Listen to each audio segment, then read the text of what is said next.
യോ ഗായ്സ്, ഏതാനും നിമിഷങ്ങൾക്കുള്ളിൽ നമ്മുടെ പുതിയ സാറോട് എത്തിച്ചേരാൻ പോവുകയാണ് ഗായ്സ്.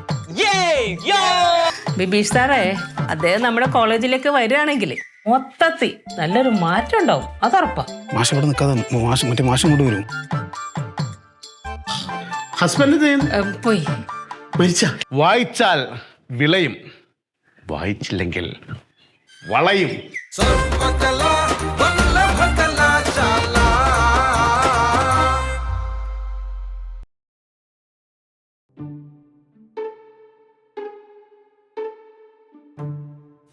ബിബീഷ് സാറേ, അദ്ദേഹം നമ്മുടെ കോളേജിലേക്ക് വരികയാണെങ്കിൽ നമ്മുടെ കോളേജിന് മൊത്തത്തിൽ നല്ലൊരു മാറ്റം ഉണ്ടാവും, അതുറപ്പാ. പല കോളേജിൽ ഉന്നത പദവിയിലിരുന്ന ആളാന്നാ കേട്ടത്.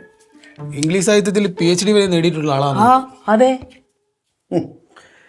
ഇവിടെ ഒരു കിഴങ്ങൻ പ്രിൻസിപ്പാളുണ്ട്.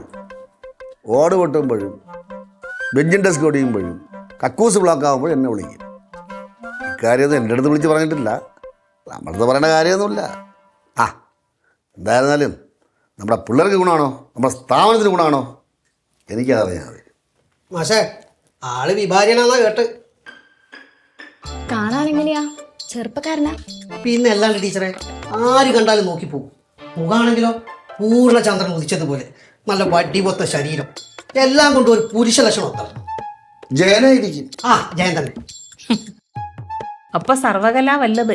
അത് തന്നെ, നമ്മളെ കോളേജിന് പറ്റിയ ആളാ സർവകലാ വല്ലഭൻ. പൊളിക്കും. അല്ല, ഇനിയിപ്പോ ഇവിടുത്തെ പെൺപിള്ളേരൊക്കെ മാഷ പ്രേമിക്കും.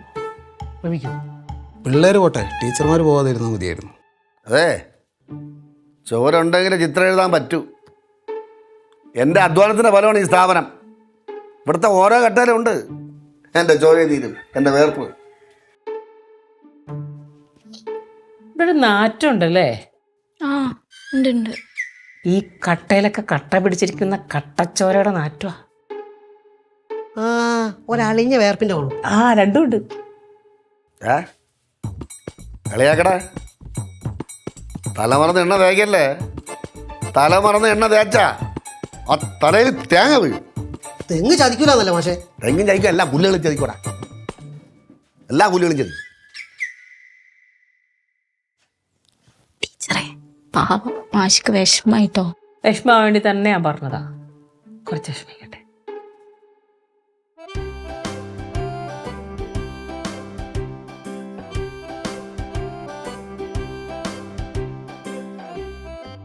മാഷ് ഇവിടെ നിൽക്കാതെ മറ്റേ മാഷം കൊണ്ട് വരും. വാർത്ത എനിക്കെന്ത്, ഏതോ റിട്ടയർ ചെയ്ത പ്രിൻസിപ്പാൾ ഇവിടെ വന്നുകൊണ്ട് ഞാൻ എന്ത് ചെയ്യാനാണ്? ഈ കോമാളിത്തം ഞാൻ കൂട്ട് നിൽക്കില്ല. അങ്ങോട്ട് ഞാൻ അവിടെ ഒരുത്തി അണിഞ്ഞൊരു ജണ്ടുകാരോട്ട് നിൽക്കുന്നു, അവരൊക്കെ ചെയ്തോട്ട്. ഞാൻ ഇല്ല, എന്നെ നിർബന്ധിക്കരുത്, എനിക്ക് എന്നെ കൊണ്ട് പറ്റൂല. ആ പ്രിൻസിപ്പാൾ. ആ സാറേ, ഇല്ല സാറേ, എനിക്ക് പറ്റൂല സാറേ. സാറൊരു കാര്യം മനസ്സിലാക്കണം. അതുകൊണ്ടല്ല സാറേ, ശരിയാവും. ഞാൻ പിന്നെ പുള്ളിയോട് സംസാരിച്ചോളാം. ഇപ്പം തൽക്കാലം ഈ ഫംഗ്ഷനൊന്നും ഞാൻ പങ്കെടുക്കില്ല. ആ അല്ല സാർ, ഇങ്ങനെ സ്ട്രിക്റ്റായിട്ട് പറയുമ്പോൾ സാർ ഞാൻ എന്ത് ചെയ്യുന്നതാണ് സാറ് പറയണത്? അടച്ചു പൂട്ടുവന്നാ? ആ സാറേ, ഞാൻ ആ എന്ത് പണിഷ്മെൻറ്റ് സാറേ എനിക്ക് തരാം? സാറിൻ്റെ ഈ കാര്യമൊക്കെ നിശ്ചയിച്ചാണ് വിളിച്ച് പറഞ്ഞേ അല്ലേ? പിന്നെ സാറങ്ങനെ അറിഞ്ഞേ? ശരി, ഞാൻ എൻ്റെ കാര്യം നോക്കിക്കോളാം. ശരി. ഓ, സാറ് പറയുമ്പോൾ കേൾക്കാം സാറേ, പോരെ? ഞാൻ പോവാം, അവിടെ പോയി നിൽക്കാം. ആ ശരി സാറേ. ഇവിടുന്ന് ആരോ എന്തൊക്കെ പറഞ്ഞു കൊടുത്ത് അങ്ങനെ എന്നെ വരട്ടണ്, അടച്ച് പൂട്ടിക്കളയും, പിന്നെ എൻ്റെ പ്രത്യാഘാതം ഞാൻ പിന്നെ അറിയുമെന്നൊക്കെയുള്ള എന്നെ വരട്ടാണ്. മര്യാദയ്ക്ക് അവിടെ പോയി നിൽക്കാം, അതിട്ടൊന്ന് ബാക്കി സംസാരിക്കാം. ഇപ്പം എന്ത് ചെയ്യണം? അങ്ങനെ വന്നാൽ ഞാൻ മൈൻഡ് ചെയ്യില്ല. എനിക്ക് അവിടെ ചെറുപ്പം തന്നെ കളിപ്പാണ്. ഞാൻ ഇവിടെ വാ. യോ ഗായ്സ്, ഏതാനും നിമിഷങ്ങൾക്കുള്ളിൽ നമ്മുടെ പുതിയ സാറോട് എത്തിച്ചേരാൻ പോവുകയാണ് ഗായ്സ്. യോ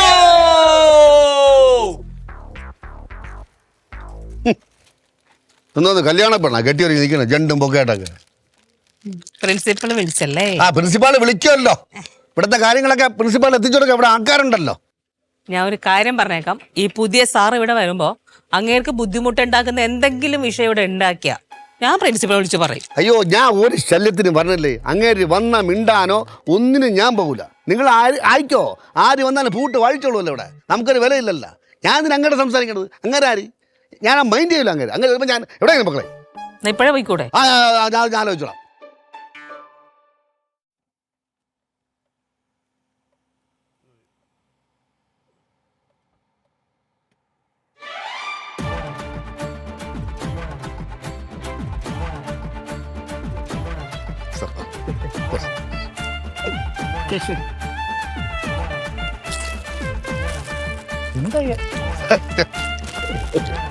സാർ, സത്യം പറഞ്ഞ സാറിനെ പോലെ ഒരു മഹാൻ സത്യം ഇവിടെ വന്നല്ല ഞാൻ നോക്കിയിരിക്കുകയാണ് സാർ. സാർ വന്നതുകൊണ്ട് ഇവിടുത്തെ സത്യം പറഞ്ഞാൽ ഇവിടെ എല്ലാം ഒരു പരിപാവനമായ ഒരു സ്ഥലമായിട്ട് മാറി സാർ. പറഞ്ഞു സാർ, പറഞ്ഞു. ഓക്കെ ഓക്കെ സാർ, ഞാൻ അവിടെ മീറ്റിംഗ് ഞാൻ അറേഞ്ച് ചെയ്തിട്ടുണ്ട്. നമുക്ക് അവിടെ ഇരുന്ന് എല്ലാ സ്റ്റാഫുകളൊക്കെ പരിചയപ്പെടാം. സാർ എത്തിയല്ലോ. സാർ ഞാൻ കാത്തിരിക്കുകയായിരുന്നു. ഇത്രയും ഒരു മനുഷ്യനെ സത്യം പറഞ്ഞാൽ ആദ്യമായിട്ടാണ് സാർ ഞാൻ കാണുന്നത്. സാർ പറഞ്ഞു സാർ, പറഞ്ഞു. ചോറാണോ? കുഴപ്പമില്ല. പറഞ്ഞു സാർ, പറഞ്ഞു സാർ. ഒരു സെക്കൻഡ് സാറേ.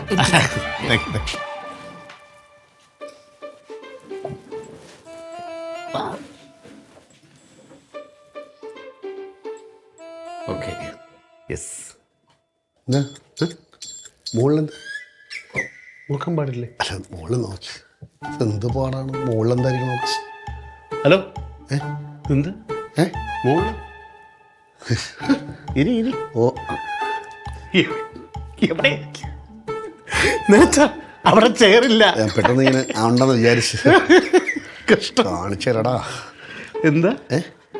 നിധു ടീച്ചറെ കാണിച്ചു തരാം. അതാ നിധു ടീച്ചറെ. നീ ടീച്ചറെ കണ്ടല്ലോ. ആ,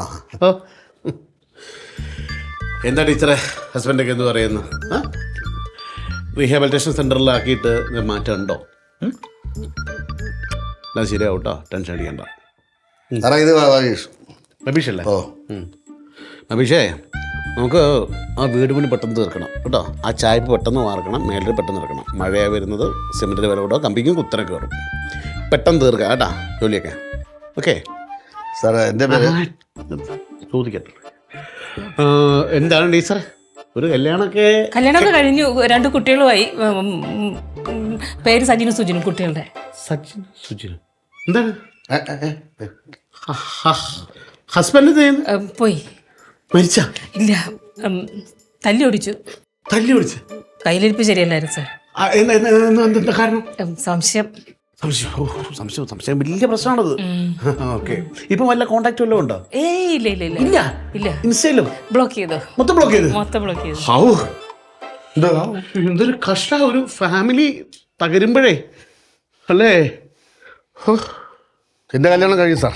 ആ, കുട്ടിയുടെ 2 എണ്ണം. അതിന് സജിനും സുജിനും. ഓ, സജിൽ എന്താ? സജിനും സുജിനും. ടീച്ചറുടെ കുട്ടികളുടെ പേര് സുജിനും സജിനാണ് സാർ. സുജിനും സജിനും.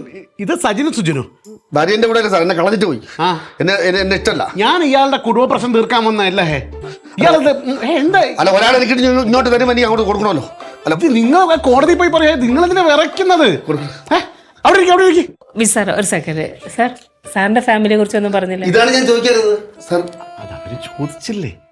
നിങ്ങൾ ഇങ്ങനെ പിടിവാശി കാണിച്ച കുട്ടികൾ എന്താ അവസ്ഥ? അവര് ചോദിച്ചില്ലേ? അല്ല, സാറിന്റെ ഫാമിലിയെ കുറിച്ചൊന്നും പറഞ്ഞില്ലല്ലോ. ഫാമിലി ടീച്ചറെ കഴിച്ചിട്ടില്ല. കഴിക്കാമല്ലോ. ഊണ് കാലമായി കഴിക്കാൻ. കല്യാണം കഴിച്ചിട്ടില്ല. കല്യാണം കഴിച്ചിട്ടില്ല ടീച്ചറെ. എന്താന്ന് വെച്ചാല് ഗവൺമെന്റ് സർവീസിലായിരുന്നു, പ്രിൻസിപ്പളായിരുന്നു. ഇപ്പൊ റിട്ടയർഡായി. റിട്ടയർമെന്റ് ലൈഫ് എന്ന് പറയുമ്പോൾ ചുമ്മാ വെറുതെ ഇരിക്കാൻ പറ്റൂലല്ലോ. കൂടെയുള്ള സ്വർണ്ണവും സ്വത്തും പണവും ഒക്കെ ഉണ്ട്. പിന്നെ ഈ റിട്ടയർമെന്റ് ലൈഫ് ആണല്ലോ നമ്മുടെ ഈ സെക്കൻഡ് ലൈഫ്. നമ്മുടെ എന്ന് പറഞ്ഞാൽ എൻ്റെ അല്ല, നമ്മുടെ അറിയാതെ പറഞ്ഞു പോയായിരിക്കും. അല്ല, അറിയാതെ ആണെങ്കിൽ അങ്ങനെ തോന്നിയല്ലോ. അപ്പോഴാണ് കുട്ടപ്പൻ മാഷ് എന്ന് പറയുമ്പോൾ എനിക്ക് അച്ഛൻ്റെ സ്ഥാനത്താണ്. സാറ് പറഞ്ഞു ഇവിടെ ഒരു മുങ്ങിത്താഴാൻ പോകുന്നൊരു കപ്പലുണ്ട്, പറ്റുമെങ്കിലും ഒന്ന് കരകയറ്റി എടുക്കും. ഞാൻ പറഞ്ഞു മാഷെ എനിക്ക് കരകയറ്റി എടുക്കാൻ പറ്റുമെന്നും പറയുന്നില്ല, ജസ്റ്റ് ഒന്ന് വരാം, അന്ന് നോക്കിയിട്ട് പറ്റുമെങ്കിൽ ഞാനത് ചെയ്യാം. പക്ഷേ എഡ്യൂക്കേഷൻ, ഡിസിപ്ലിൻ ഇല്ലാത്ത ഒരാളെയും ഞാൻ അവിടെ വെച്ച് ഉറപ്പിക്കില്ല കേട്ടല്ലോ. കുട്ടികളാണോ?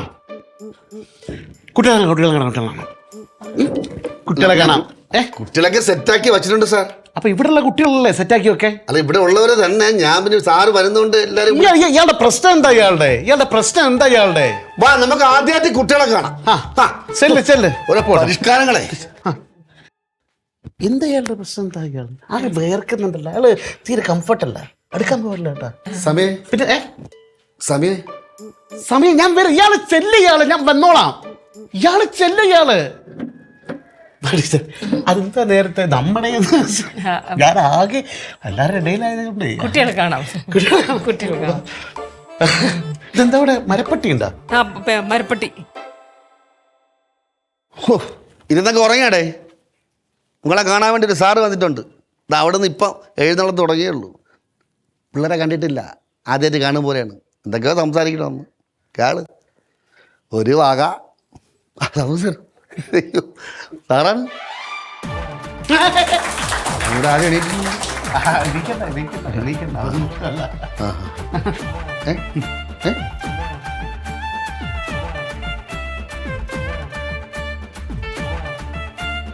നമസ്കാരം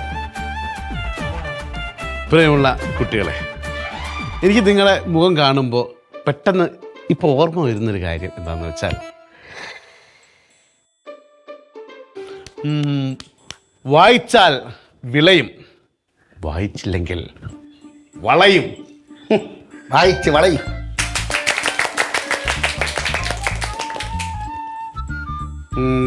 അതുപോലെ തന്നെ ലോകത്തെ ഏറ്റവും വലിയ ബുദ്ധിമുട്ടുള്ള ഒരു കാര്യം എന്താണെന്ന് വെച്ചാൽ, ഞാനിവിടെ പറയണമെന്ന് വിചാരിച്ചത്, നമ്മൾ സ്വന്തം തെറ്റ് മനസ്സിലാക്കുക, അത് സമ്മതിക്കണം.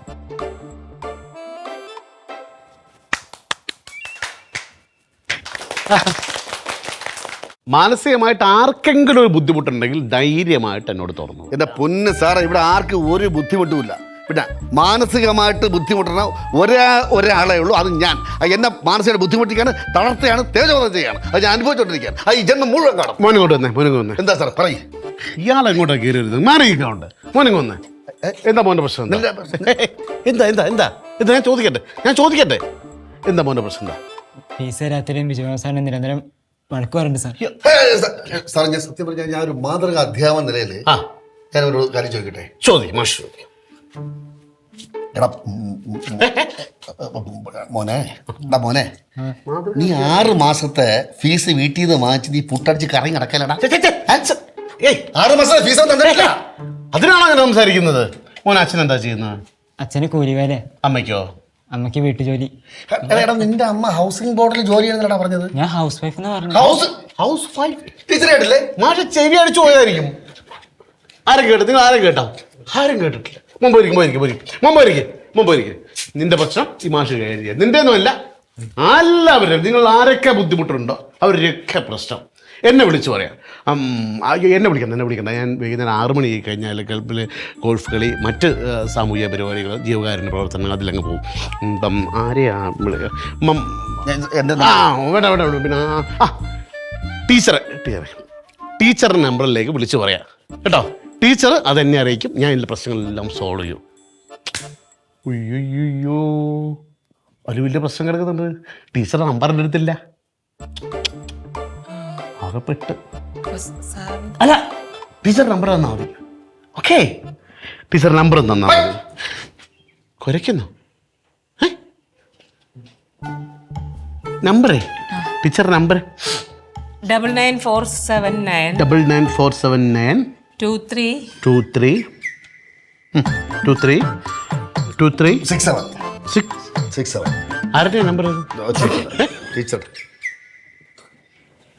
ആരുടെ നമ്പർ? എനിക്കറിയാം. ഞാൻ നിങ്ങൾ ഒരു സ്ഥലത്ത് പഠിപ്പിക്കാൻ വരുന്നുണ്ടെങ്കിൽ നമ്പർ മേടിക്കാതെ നിങ്ങൾ പണി ചെയ്യുക, നിങ്ങൾ പോവുക. അല്ല, നമ്പർ മേടിക്കേണ്ട വല്ല കാര്യമുണ്ട് നിങ്ങൾക്ക്? അറിയാതെ വാങ്ങിച്ചു. ഇതിപ്പോ എൻ്റെ ഒരു വർക്കിന്റെ കാര്യത്തിന് മേടിക്കുന്നതാണ് കേട്ടോ. എന്താ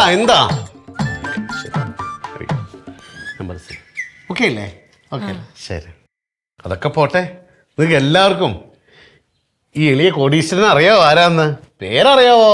അറിയാൻ വഴിയൊന്നുമില്ല. അങ്കുഷ് മാഷ്. അങ്കുഷ് മാഷ് അങ്കുഷ് മാഷ് അങ്കുഷ് മാഷ് അങ്കുഷ് മാഷ് അങ്കുഷ് മാഷ് അയ്യോ അങ്കുഷ് മാഷ്